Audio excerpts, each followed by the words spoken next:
Reddit. What is a wholesome, solitary activity that a person can do to help forget how awful and poor their current life is? I've always loved devoting some of my Saturdays to city exploration. Wake up, pocket some cash, and walk in a random direction without a plan. Follow your instincts. If a street looks interesting, take a turn and walk down it. See a weird shop, look inside. My one rule: don't backtrack. Keep going until it's dark or you're too tired. Then find a route home or take an Uber if you can afford it. It's easy, rewarding, and great exercise. You'd have no idea how many hidden gems I've found around my city. Be it alleyway coffee shops or vintage record stores. Try it, and I 100% guarantee you'll love your city again. A lot of people are scared of doing this, but going to movies by yourself is a great activity to do. You don't have to worry about arranging plans with someone else. Plus, it's not like you are going to interact with the person you are going to the movies with unless you are an asshole.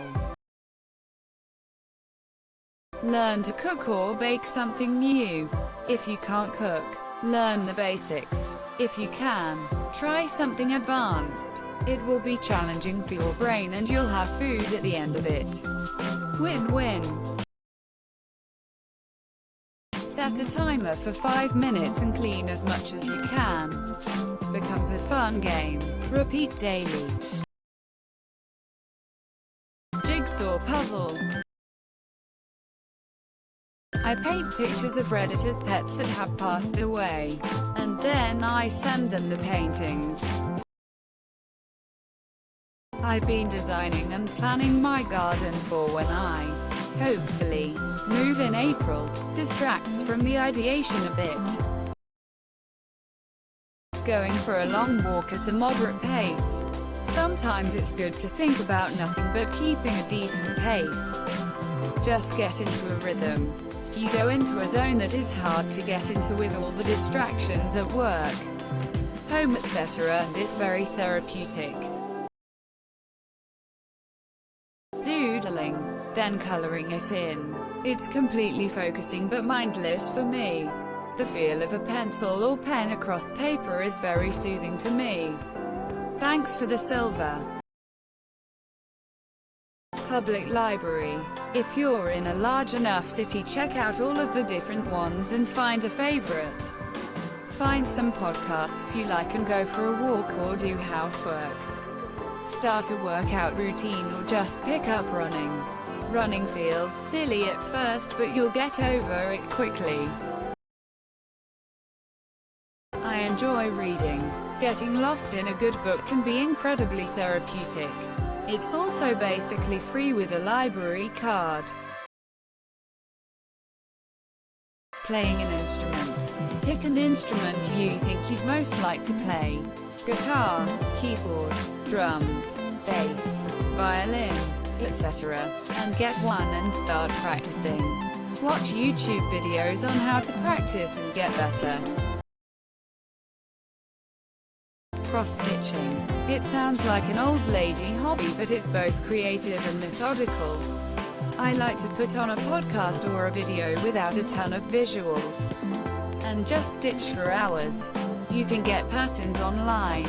DMC thread is only like 60 cents a skein, and the rest of the materials aren't too expensive either at your local craft store. It gives you something to focus on, and the finished product makes you proud of what you've done. It seems condescending, but adult coloring books. It can be therapeutic to throw on some music, background noise, or maybe you enjoy the silence and just color. Sing. Not for others to hear, but for yourself. There is something about singing your favorite songs that calms the mind.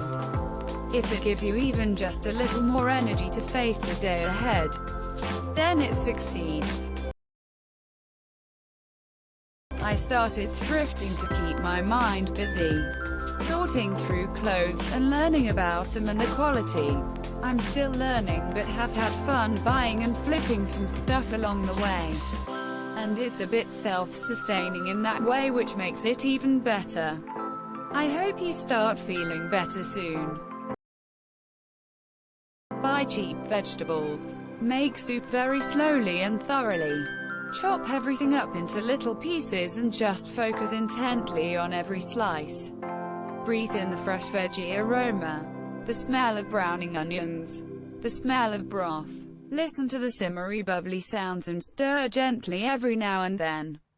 Make yourself a cup of hot tea or a glass of wine while you wait for the flavors to blend and the broth to thicken up. Pretend you're a sweet old grandma. When the soup is ready, get some crackers and pour some in a nice heavy bowl. Pretend you are the beloved little boy or girl eating soup made by your sweet old grandma. Pretend it's like the soup from Zelda, healing you a little with every sip. Slow down and take in the wholesomeness of a home-cooked meal prepared with care. Care for yourself and receive that care. Reading. I turn up my music and dance around my house like a bloody fool, often with my cat in my arms.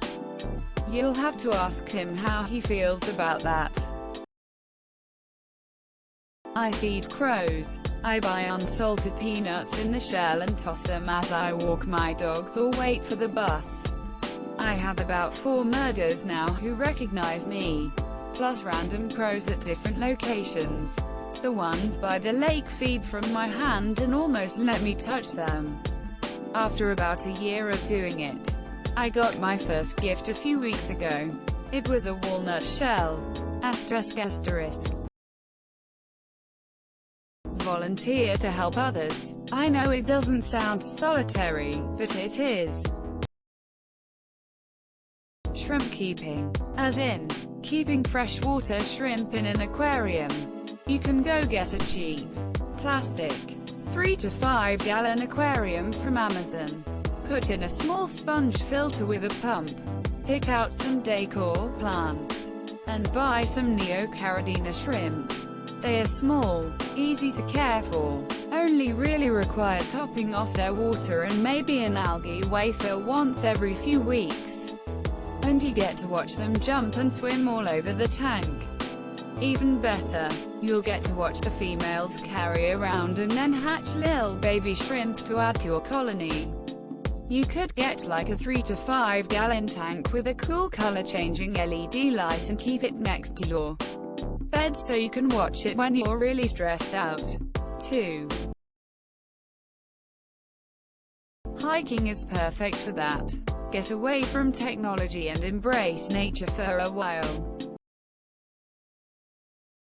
Trail running has almost single-handedly, single-footedly, saved my life. I like world building whenever I have nothing to do, no technology or books. I build a world with my mind. My imagination is the limit.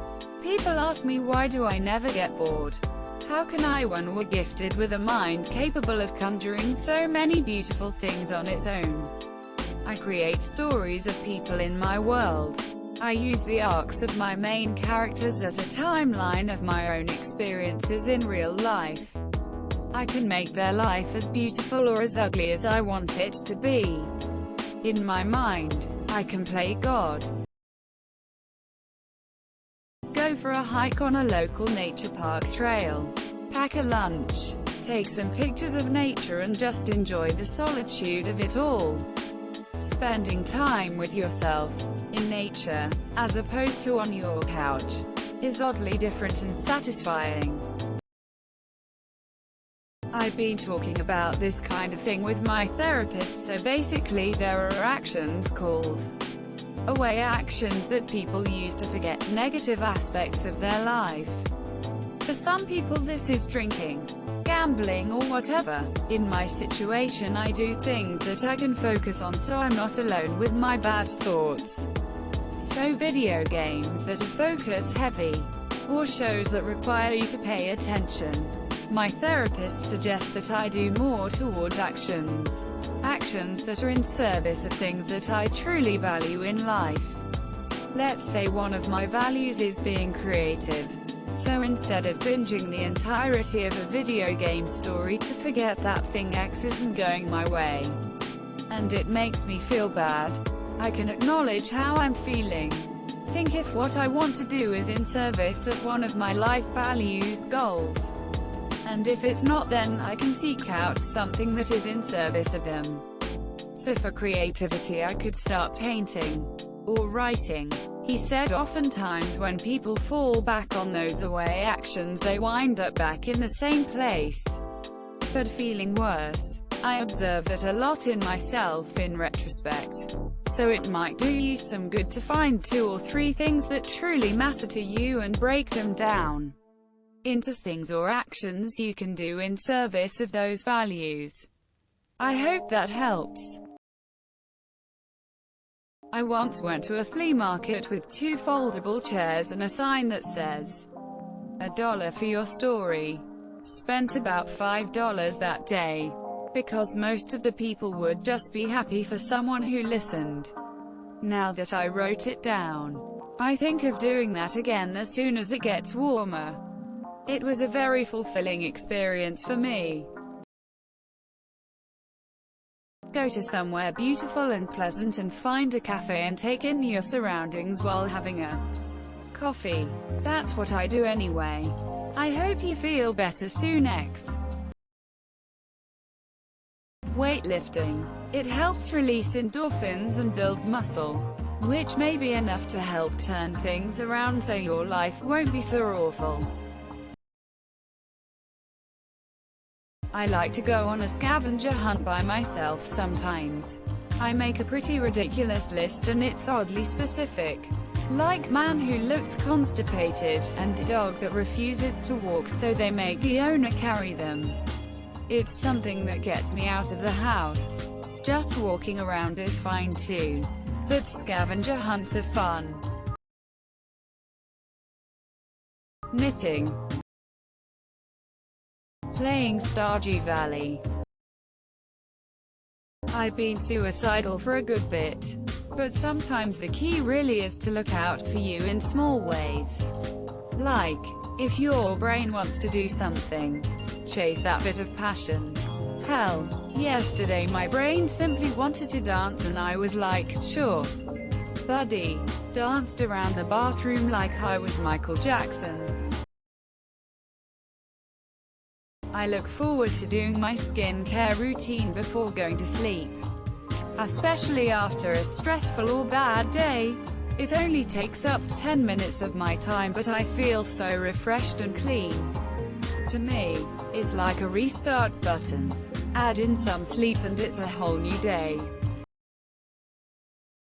My therapist recommended me years ago picking something in your daily life that makes you happy, and letting it fill you with all the joy you can.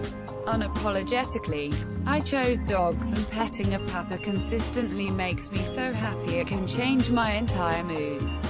Letting yourself be happy without cutting yourself down is a skill that takes time, but unapologetic enjoyment never hurts. Origami. The paper is cheap, but you can also use pretty much any kind of paper as long as it is cut into a symmetrical square. There are many tutorials online. I like YouTube so you can actually see it being done. And if you fold 1,000 cranes you get a wish. There are free courses for Reiki. Sometimes I like to go and Google restaurants and bars in other countries, look at their menus, and try to decide what I would get if I were there. It helps distract me for a while, and who knows, maybe one day I will actually be able to eat at one of those places. Paint by number kits designed for adults. They're inexpensive, come with all the supplies, and super rewarding even if you're not at all artistic. The good brands come out looking so nice you can even hang them up around your house like real paintings. Pop on a podcast or your favorite music and paint away. Don't forget to share, like and subscribe for more content.